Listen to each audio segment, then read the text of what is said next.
giving a lot of time to others. So please don't mute me before I complete, which you have done even last time. Now let me come to the issues one by one itself. First and foremost, as to many of the partners, it's not 31, it's 32 for your information.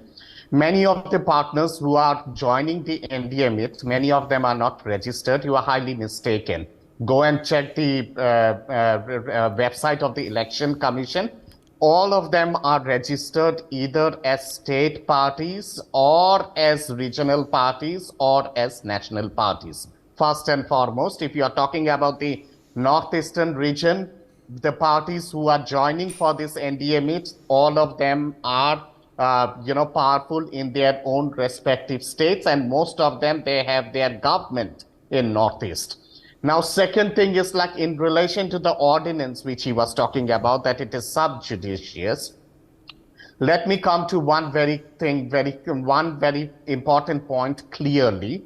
The Delhi State Reorganization Act makes the demarcation of the powers between the center and the Delhi state government very, very clear. Second is like when there is a violation to any of the important provisions of the Delhi State Reorganization Act, the center has every right to intervene. This is something which is clearly mentioned in the State Reorganization Act in relation to Delhi.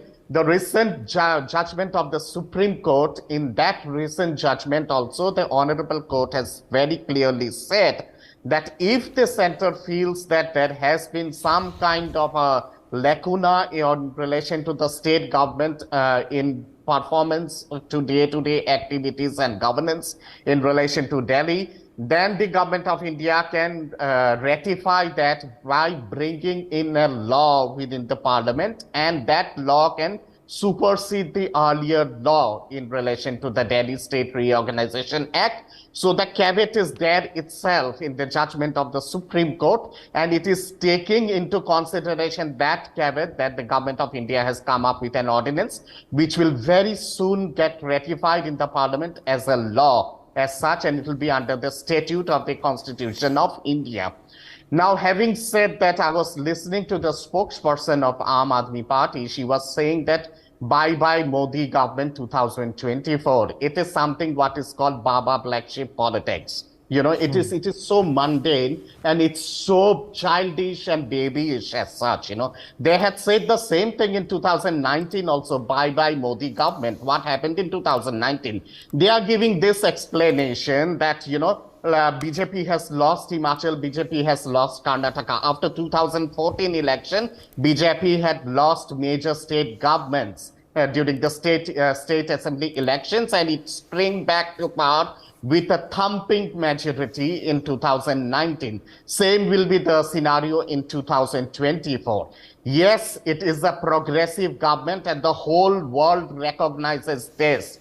There is a clear-cut legitimacy and rubber stamp given to this by the whole world, name it any country, whether it's US, whether it's UAE, whether it's Egypt, whether it's Papua New Guinea, or whether it's European Union, whether it's Russia, whether it's Australia as such. Here, there is one person who is the mascot of this alliance, that is the Honorable Prime Minister of India. On the other side, there are 26 claimants to the prime ministerial post from the opposition. Who will be the prime minister? I want to ask in the Congress party, is Mamata Banerjee going to give you a single seat out of the 42 seats in Bengal? No, she will not oblige you. Akhilesh might give you a lollipop of two seats in Uttar Pradesh. That's it. In Punjab and in Delhi, Aam Aadmi Party is not going to oblige you with a single seat. Understood. Which means that you will plunge into election in 2024, forsaking almost around 120 seats. Where you are Dr. not Dutta. even a contestant as such. All right. That is the legacy of the Congress as such in the present day scenario. Okay, all right, when Dr. it comes Dutta. to national We've politics. run out of time. Abhinandan, quick response from you. Quickly, please. 30 seconds. Quickly, I will respond. You know, bad move, Mr. Datta. You should not have brought in the ordinance because it totally exposes the problems of the BJP. Firstly, an ordinance is a law that is brought in a case of emergency.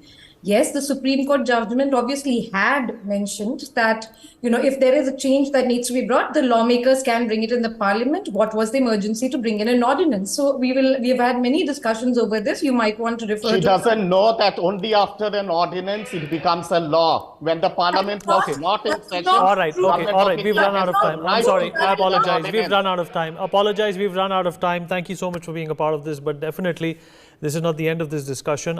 For more such videos, subscribe to the NewsX YouTube channel, hit the bell icon.